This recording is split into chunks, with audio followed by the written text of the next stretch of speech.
Hi everyone, Hothany Flash Tano here, the internet's busiest music nerd, and it's time for a review of this debut self-titled album from Os Mutantes, the classic 1968 record from this pioneering Brazilian rock outfit. Game changers who boldly fused the sounds of Brazilian popular music in the 60s with the psych rock aesthetics that were dominating the USA and UK at the time, resulting in this tropical psychedelia, Tropicalia movement that held up into the 70s and still inspires new bands today. Mutantes themselves continue to release albums from here for years, expand the group, change members here and there, but the Tropicalia wave in general was pretty wild for its time. It all culminated into a scene, a sound, and messaging that angered a lot of conservatives, along with the military government too. Back in the day, Os Mutantes themselves even played shows where they were booed, had things thrown at them, just for being too wild and experimental and out there. Now, they originally formed as a trio in Sao Paulo in 1966 with brother Sergio Dias and Arnaldo Baptista, adding singer Rita Lee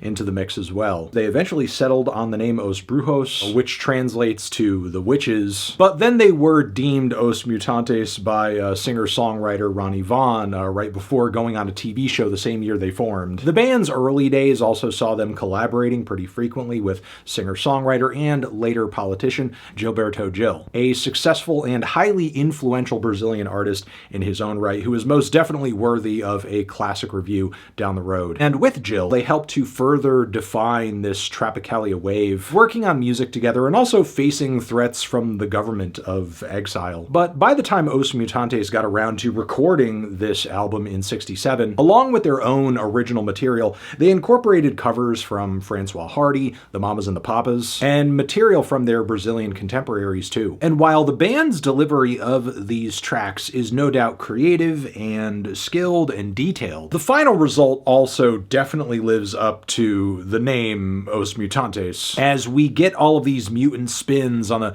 kind of zany psych pop theatrics that you'd catch on Sgt. Pepper's and the like, for example, which were already weird for their time, mind you. But Os Mutantes still saw a lot of wiggle room to make things noisier, more unhinged, and left field, especially on the opening track, which opens up with these ceremonial horn sections and suddenly segues into these lackadaisical passages of melty and sometimes drony horns and bass, vocal harmonies too. It all takes on a more trippy and orchestral vibe as it continues, until it suddenly slows down like the tape machine it's being recorded on breaks, only for the band to return with one more epic finale that's eventually interrupted by what is kind of played up to be a very chaotic field recording from a restaurant dining room. Things get even more straightforward and rockin' on the following Minha Menina, whose brittle and buzzing guitar leads make a very stark contrast from the super warm, sunny vocal harmonies all over the track. The booming bass and drums hit quite a groove too, and are very fat and large and kind of envelop the rest of the instrumentation. It's very catchy, citrus-flavored psych, and I love the intentional details as much as I enjoy clearly what are a lot of performance blemishes and some less than pristine tape edits, all of which add to the character and chaos of this recording. The following The Clock is a Rita Lee-led song, a very skeletal guitar and vocal number that's eerily beautiful and very atmospheric. That is until the song explodes into this complete psych freakout with these ooh-cha, ooh-cha, ooh-cha chants, some relentless drum fills to super pitchy, ear-piercing leads, and all matter of guitars just bleeding into each other violently, which too eventually fade away in favor of the same strange guitars that open the song up. Then Adias Maria Fulô is a very interesting change of pace in the track list, not only because the band is doing a version of a popular Brazilian folk tune on this one, but it's also not as rock-flavored as many other songs in the track list here. It's actually a drum-heavy xylophone jam that sounds sounds like it came from the thick of the Amazon jungle, with some very snappy refrains.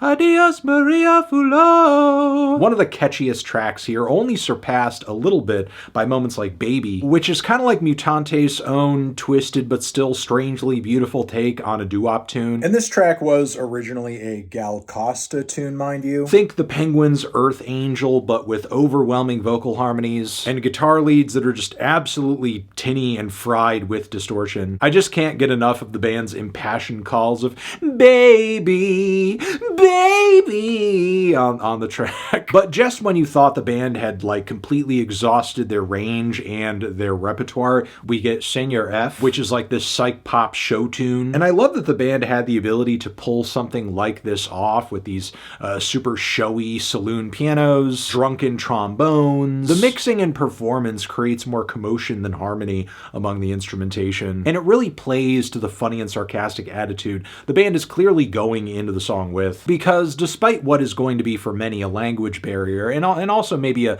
lack of context for the time period and the culture in which Os Mutantes was born, I would still hope the uniqueness of their sound, the absurdity of their energy still comes through, especially on Bat Macumba, which is this hand drum heavy psych rock jammer with lots of stuttering, fluttering guitar leads. And the song also functions on what is a pretty hilarious lyrical experiment where the group is singing this Bat Macumba hey hey line over and over, but as it gets repeated, it gets shorter and shorter in syllables until the line is just reduced to the syllable ba, and then from there it gets longer once again until it reaches its full form, resulting in a lyric sheet that looks like this. After this, we get a take on a track popularized by Francois Hardy, Le Premier Bonheur du Jour, and Mutantes bring a dreamy, glossy spin to this track that could go toe-to-toe with the bliss of songs like Velvet Underground Sunday Morning, but the performance and instrumentation here gets progressively more and more sour until it lands in kind of nightmarish territory